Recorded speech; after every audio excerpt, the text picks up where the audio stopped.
కొన్ని మాటలు సువార్త వాక్యం విన్నాము.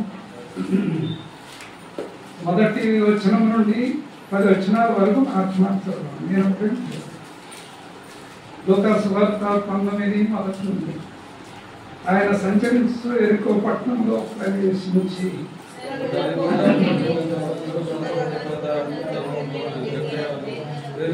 ఎవరో అని చూడగోరాను, కానీ పట్టివాడైన నేను గుంపు కూడా ఉంటుట వలన చూడలేకపోయాను.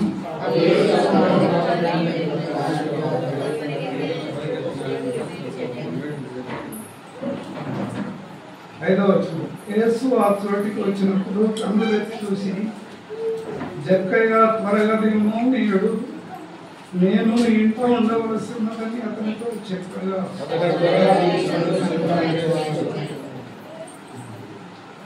అందరూ అది చూసి ఈయన పాపి అయిన మనుషుని యొద్ద బస చేయగలను చాలా సనుక్కునేది.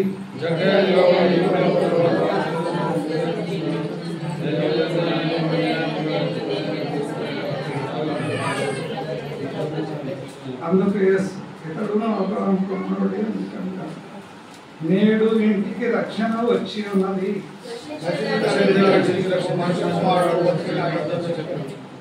సరేండి, ప్రార్థన చేద్దాం. పరిశుద్ధుడు అయిన తండ్రి, కొన్ని మాటలు లేఖన భాగంలోనే అనుగ్రహించి ఇంటికి రక్షణ ఆశీర్వాదం ఇచ్చారో నిలబెట్టున్నాం. కుటుంబానికి పరిపూర్ణ రక్షణ అనుగ్రహించి కొన్ని మాటలు దీవెనకరంగా చేయమని యేసు ప్రభు నామమున వేడుకుని స్తుతించి ప్రార్థిస్తున్నాం తండ్రి.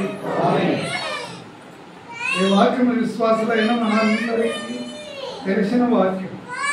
తలంపు ఏంటంటే, యేసు ప్రభు ఎరికో పట్టణానికి వచ్చాడు. ఏ పట్టణానికి వచ్చాడు? ఎరికో పట్టణం. దాని గుండా పోతుండెను అని మాట్లాడబడింది. అందులో ఒక వ్యక్తి ధనవంతుడు అన్నాడు. ఆయన పేరు జక్కయ్య.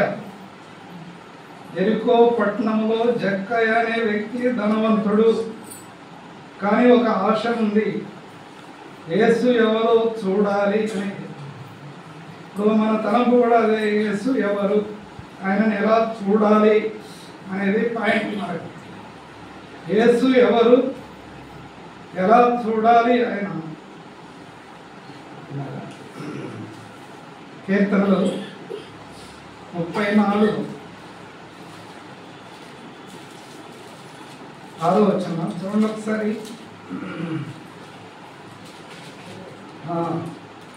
5వ వచనం. వారు ఆయన తట్టు చూడగా వారికి వెలుగు కలిగాను. చాలండి. వారు ఆయన తట్టు చూడగా అనే మాట రాయబడి ఉంది. దేవుని వాక్యం, పరిశుద్ధ గ్రంథం. వారు ఆయన వైపు చూడగా వెలుగు కలిగాను. ఎవరాయన? సృష్టికర్త అండి, రక్షకుడు. భూలోకానికి వచ్చాడు, మానవుడై వచ్చాడు. కానీ ఈ వార్తలని విన్నాడు జక్కయ్య. యేసు ఎవరు?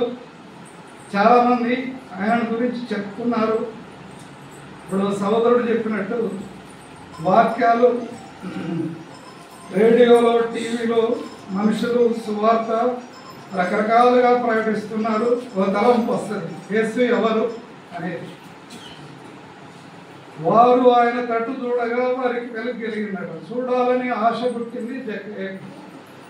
ఆశ ఉండాలండి. 107 కీర్తనలు 9వ వచనం తీసిన వాళ్ళు చదవండి.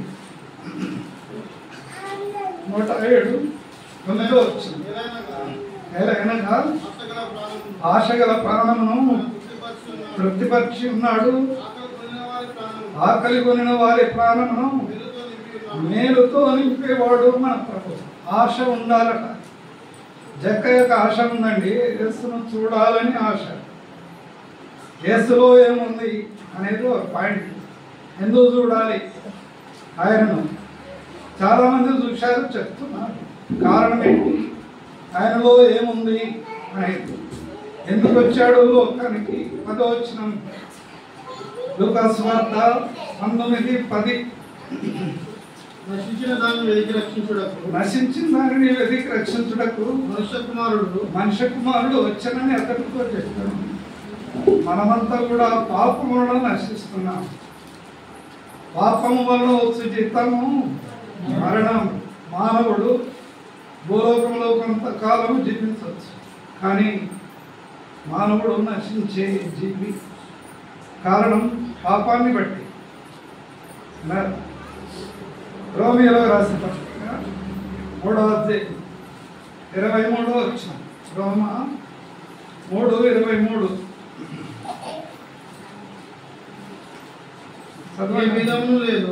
ఏ భేదము లేదు, అందరూ పాపం చేసి దేవుడు అనుగ్రహించు మహిమను పొందలేకపోతున్నారట. పాపమును జీతం ఏంటి? మరణం. పాపం అంటే అర్థం ఏంటి? దురాలోచన, జారత్వము, దొంగతనము, కామ వికారము, మత్సరము, దేవదూషణ, హంభవం. ఇవన్నీ కూడా హృదయం నుండి వస్తాయి. హృదయము మోసకరమైంది, ఘోరమైన. దాన్ని రక్షించడానికి వచ్చాడు. లోకంలో రక్షకుడుగా వచ్చాడు. ఈ లోకానికి నశించిపోయే మానవుని రక్షించడానికి వచ్చాడు. కానీ జక్కయ్య యేసుప్రభువును చూడాలనుకున్నాడు, కానీ చూడలేకపోయాడు. కారణం ఏంటంటే జనులు గుంపు కూడారు. ఆ స్థలంలో జనులు గుంపు కూడారు. జక్కయ్య చూడలేకపోయాడు.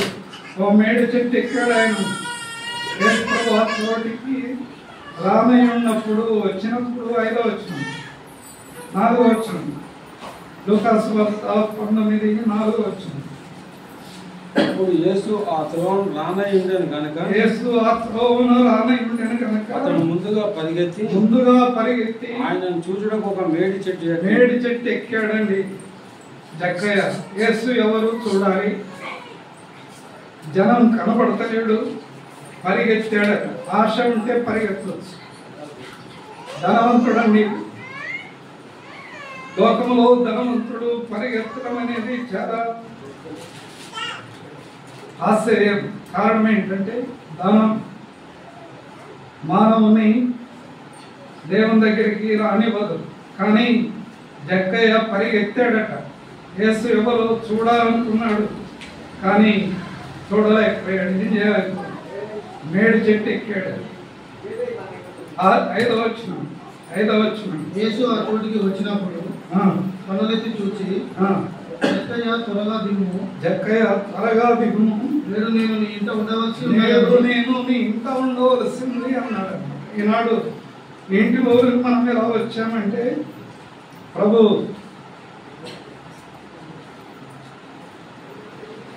నతానలను రక్షించి సంఘములో చేర్చి ఆత్మీయంగా కాపాడి అనేకమైన ప్రార్థనలు జవాబిచ్చి సాక్షిగా నిలిపాడు దేవుడు. కారణం రక్షణ యెహోవా ఆధీనం. జక్కయ్య ఇంటికి యేసుప్రభు వచ్చాడు. ఈనాడు ఇంటికి మనం రాగలిగామంటే ప్రభు కృప. జక్కయ్య త్వరగా దిగాడు, సంతోషంతో ప్రభుని చేర్చుకున్నాడు. 7వ వచనం అందరూ అది చూసి పాపి అయిన మనుషుడు ప్రభు ఎందుకు వచ్చాడు? మరి పాపలను రక్షించడానికి వచ్చాడు. పాపములో వచ్చు జీతం మరణం. తర్వాత అగ్నిగుండం. అగ్ని ఆడదు, పురుగు సావదు. మానవ పాపాన్ని బట్టి దైవజనుడు మహారాజు దావీదు అంటాడు, పాపములో పుట్టాను, పాపములోనే నా తల్లి నన్ను గర్భం ధరించింది అంటాడు. జన్మ పాపం మానవునికి ఉంది. అందుకే మానవుడు పాపం చేస్తున్నాడు. పాపములో జీతం మరణం. మరణం తర్వాత అగ్నిగుండం. అగ్ని ఆరదు, పురుగు సావదు. కాబట్టి పాపల రక్షించడానికి మత్తయి సువార్త 1వ అధ్యాయం 21వ వచనం. మత్తయి ఆమె ఒక కుమారుని కనును తన ప్రజలను వారి పాపముల నుండి ఆయనని రక్షించును గనుక ఆయనకు యేసు అని పేరు పెట్టి యేసు అనే పేరులో వచ్చాడండి. దేవుడు యేసు అనే పేరులో వచ్చాడు. యేసు అంటే అర్థం ఏంటి? రక్షకుడు. సిలువలో ప్రాణం అర్పించాడు. మన పాపాల కొరకు సిలువలో బలైపోయాడు. మన పాపాలను సిలువలో మోసుకొని పోయాడు. మన చేతుల బదులుగా ఆయన చేతుల్లో మీకు, మన తలకు బదులుగా ఆయన తలలో ముళ్ళ కిరీటం. మన హృదయం మోసకరమైంది, ఘోరమైన వ్యాధి గలది, హృదయంలో బల్యం పోటు. ఆ రీతిగా సిలువలో ఒక గొర్రె పిల్లవలే మన కొరకు బలి అర్పించబడ్డాడు. ప్రాణం పెట్టాడు, రక్తాన్ని కార్చాడు, సమాధి చేయబడ్డాడు, తిరిగి లేచాడు. ప్రభువునందు విశ్వాసం ఉంచితే రక్షణ, పాపక్షమాపణ. లూకాసు వార్త 19వ అధ్యాయం.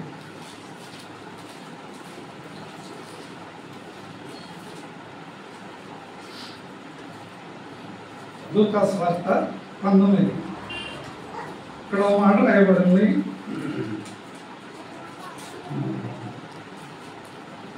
8వ వచనం.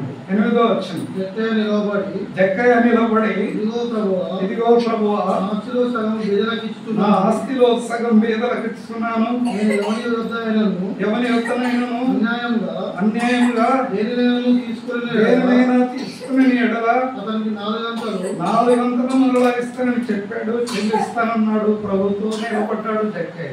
కారణం ఏంటంటే జక్కయ్య ప్రభు సన్నిధిలో వచ్చి ప్రభువుని ఇంటిలోనికి చేర్చుకొని ప్రభు మాటలు విని ప్రభువునందు విశ్వాసం ఉంచి తాను తీర్మానం చేసుకున్నాడు. కారణం అందరూ అన్నారు ఇతడు పాపి ఏమో మనుషుడు అన్నారు, కానీ ప్రభు అన్నాడు ఇతడు అబ్రహాం కుమారుడే, నేడు ఇంటికి ఏమొచ్చింది? రక్షణ యెహోవా మానవులమండి. ఈనాడు పాపం అనేది మానవుని ఎక్కడి వరకు నడిపిస్తుందంటే నరకానికి నడిపిస్తుంది. ఒక సామెత ఉంది,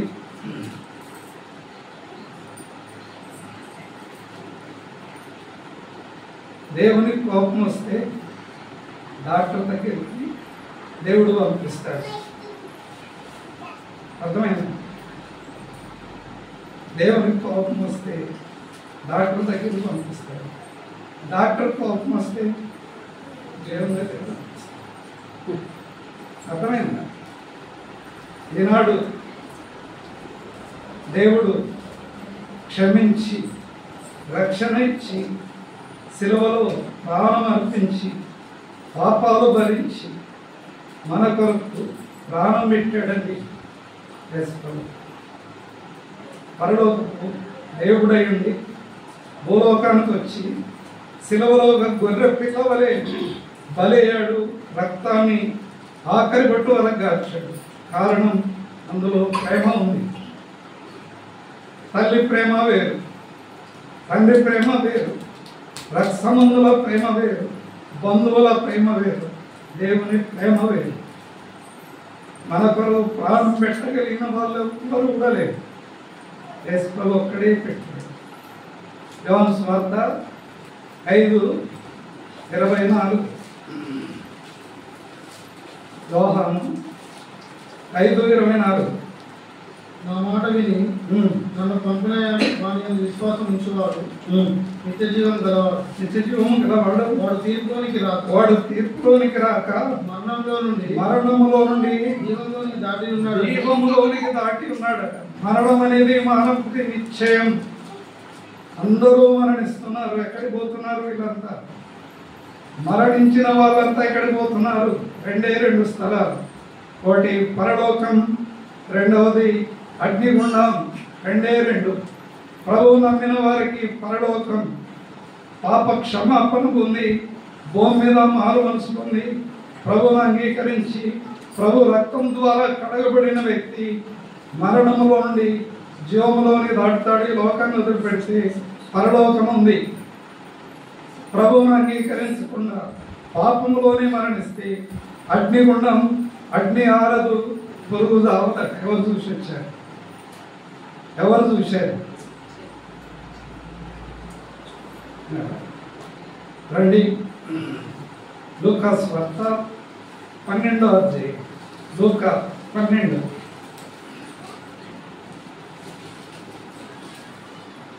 లూకాసు వార్త 12వ అధ్యాయం.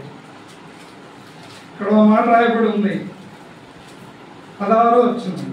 అర్థమైంది. లూకాసు వార్త 12:16. మరియు ఆయన నాతో ఈ ఉపమానం చెప్పాను. ఆయన వారితో ఉపమానం చెప్పాడు.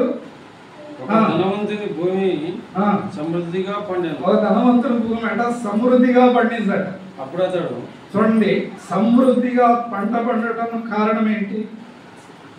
ప్రభు పరీక్ష చేశాడు. ఒక వ్యక్తి యొక్క భూమి సమృద్ధిగా పండిందట. కారణం ఏంటంటే దేవుడు ఆ వ్యక్తిని ఒక పరీక్షలో పెట్టాడు. ఒక ధనవంతుని భూమి సమృద్ధిగా పండింది. అప్పుడు ఆలోచన వచ్చింది, పంట సమృద్ధిగా పండింది, ఏం చేయాలి? ఈ సంవత్సరం ఆ సేన్ దగ్గరికి వెళ్ళాను, ఆ పొలం దగ్గర ఫోటో తీశాను. ఆ పొలం ఎలా ఉందంటే అరువులోంచి ఆ యొక్క అరిగేసినట్టుంది పొలం. కాబట్టి పొలం ఏంటంటే ఒక ధనవంతుని భూమి సమృద్ధిగా పండిందట. 17వ వచనం. అతడు నా పంట సమకూర్చుకున్నప్పుడు నాకు స్థలం చాలదు కనుక నేనేమి చేతునని తనలో తాను ఆలోచించుకొని నేను ఇలాగ చేతును, నా కొట్లు విప్పి వాటికంటే గొప్ప వాటిని కట్టించి అందులో నా ధాన్యం అంతటిని ఆస్తిని సమకూర్చుకొని నా ప్రాణంతో అనేక సంవత్సరముల నీకు సమకూర్చబడి ఉన్నది. సుఖించము, తినము, తాగము, సంతోషించమని చెప్పుకుందని అనుకున్నాను. అట్లా అనుకున్నాడు. భూమి సమృద్ధిగా పండింది. కొట్లను విప్పాడు, పెద్ద వాటిని చేశాడు. ధాన్యమంతా కొట్టులో చేర్చాడు. ప్రాణంతో చెప్పుకుంటున్నాడు, నా ప్రాణమా అనేక సంవత్సరాల విస్తారమైన ధనం సమకూర్చాడు. తినము, త్రాగము, సుఖించుము తన ప్రాణంతో చెప్తున్నాడు. 20వ వచనం. అయితే దేవుడు వెర్రివాడా, ఈ రాత్రి నీ ప్రాణం అడుగుతున్నాడు. నీవు సిద్ధపరిచిన ప్రాణమును అడిగే వ్యక్తి ఎవరు అనేది ఒక ప్రశ్న. ఎవరు అడిగేది? ప్రాణం పెట్టిన వ్యక్తి అడుగుతాడు. మనకు ప్రాణం ఇచ్చిన వ్యక్తికి అధికారం ఉంది. అర్థమైందా? రోడ్డు ప్రయాణంలో లక్షల ఉద్యోగాలు ఉన్నాయి. భార్య భర్త ఇద్దరు కూడా. కుమారుడు అమెరికాలో ఉన్నారు. ఒకడు వచ్చి డ్యాష్ ఇచ్చాడు. ఆ వ్యక్తిని ఫోటో తీస్తుంది. వేరే కారు వచ్చింది, కడుపు చీల్చుకొని పోతే కుమారుడు వచ్చేంత వరకు వారం రోజులు ఐసీలో పెట్టాడు. లక్షల వస్తుంది. ఈ ప్రాణం అడుగుతున్నారు. అడిగితే కాదనేదే. ఈ రాత్రి ప్రాణం పోయిన తర్వాత అగ్నిగుండం, నరకం, ప్రభువును ఎరగకుండాలి. ప్రభువును అంగీకరించకపోతే, ప్రభువును విశ్వాసం తగ్గిపోతే లోకంలో ఎన్నున్నావో పెట్టారు. తలం ఏంటంటే దేవుడు గొప్పవాడు. 19వ అధ్యాయం లూకాసు వార్త.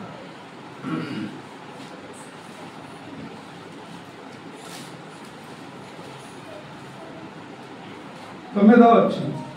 అందుకు యేసు ఇతడు అబ్రహాము కుమారుడు అని అంటాడు. అబ్రహాము ఎవరు? విశ్వాసం ఉంచినవాడు, విగ్రహారాధన వదిలిపెట్టినవాడు, దేశాన్ని వదిలిపెట్టినవాడు, ప్రభువునందు విశ్వాసం ఉంచి ప్రభు మాట విని ప్రభు అడుగుజాడలో నడిచి దేవుని మార్గంలో నడిచిన అబ్రహాము విశ్వాసులకు తండ్రి. ఆయన మరణించాడు, పరలోక రాజ్యంలో ఉన్నాడు. ఆయన తన యందు విశ్వాసం ఉంచే బిడ్డలందరూ కూడా అబ్రహాము రోమున ఒక లాజరు అనుకున్నాడు, విశ్రాంతి పొందుతున్నాడు. దేవుని యందు విశ్వాసం ఉంచిన వాడు అబ్రహాము. పరలోక రాజ్యంలో దేవునితో ఉన్నవాడు అబ్రహాము. దేవుని యొక్క మార్గంలో నడిచిన వాడు అబ్రహాము. కాబట్టి జక్కయ్య యేసు ఎవరో చూడాలనుకున్నాడు. యేసుని ఇంట్లో చేర్చుకున్నాడు. ఆయన మాటలు విన్నాడు, మారు మనసు పొందాడు. తన ఇంటి వారికి రక్షణ కలిగింది. Today's salvation has come to this house because ప్రభునందు విశ్వాసం ఉంచాడు. ఇంటి వారందరికీ రక్షణ కలిగింది. ప్రభునందు విశ్వాసం ఉంచారు, ప్రభు మార్గంలో నడిచారు. అనేకులకు ఒక మాదిరికరమైన ఆ కుటుంబానికి ప్రార్థన చేస్తే ప్రభు అన్ని విధాలుగా మేలు చేస్తాడు. ఫిలిప్పీయులకు రాసి ముగింపు.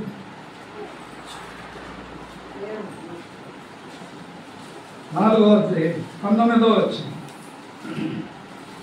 ఫిలిప్పీ కాగా దేవుడు తన ఐశ్వర్యం చొప్పున క్రీస్తునందు మహిమలో నీ ప్రతి అవసరమును తీర్చును. జక్కయ్య ధనవంతుడే కదండి, మరి దేవుడు ఇంకా ధనం ఇవ్వాలని కోరాడు ఆయన. కారణం ప్రభువునందు విశ్వాసం ఉంచాడు, తన సంబంధమైన ఆశీర్వాదం ఇవ్వాలని కోరాడు ఆయన. అదే రీతిగా ప్రార్థనలో శక్తి ఉంది, ప్రార్థనలో ఆశీర్వాదం ఉంది. ప్రార్థన ద్వారా దేవుడు మన అక్కరలన్నీ తీర్చగలడు, తన ప్రేమను రుజువు చేస్తాడు. తన యందు విశ్వాసం ఉంచిన బిడ్డలు నేను చెప్తే కాదు, తర్వాత అన్న చెప్తాడు. నా తరుణ 2 నిమిషాలకి సాక్ష్యానికి టైం ఇస్తాను. తాను ప్రభువునందు విశ్వాసం ఉంచాడు. సంఘ ప్రార్థన ద్వారా దేవుడు చేసిన మేలు ఎలాంటివి. జక్కయ్య నిలబడి చెప్పినట్టుగా ఈనాడు తాను కూడా ఇంటిలో ఉండి సంఘముతో 4 మాటలు దేవుని నుండి ఎలా మేలు పొందాడు, ప్రార్థన జవాబు ఎలా వచ్చింది, సంఘాన్ని ఎలా ఆశ్రయించాడు, సంఘం చేసిన ప్రార్థనకు ప్రతిఫలం ఏంటి, తనని అడిగి తెలుసుకోవచ్చు, నిలబెట్టి కొన్ని మాటలు చెప్పవచ్చు. నేను ఎలా ప్రార్థించాను. తండ్రి పరిశుద్ధుడు అంటుంది పాలన సాక్ష్యం బట్టి సంతాసం. అదే తండ్రి సోదరుడు మతన కుటుంబంలో సిస్టర్ విధంగా పిల్లలను జ్ఞాపకం చేసుకొని వారు చేసిన మేళకి ఉందని దాసుని కూడా అభిషేకించుకొని దేవాన్ని నీ కళ్ళకు ఏర్పాట్లో ఉంచినటువంటి వర్తమానం ఇచ్చిన అందుని బట్టి చూపిస్తున్నాం.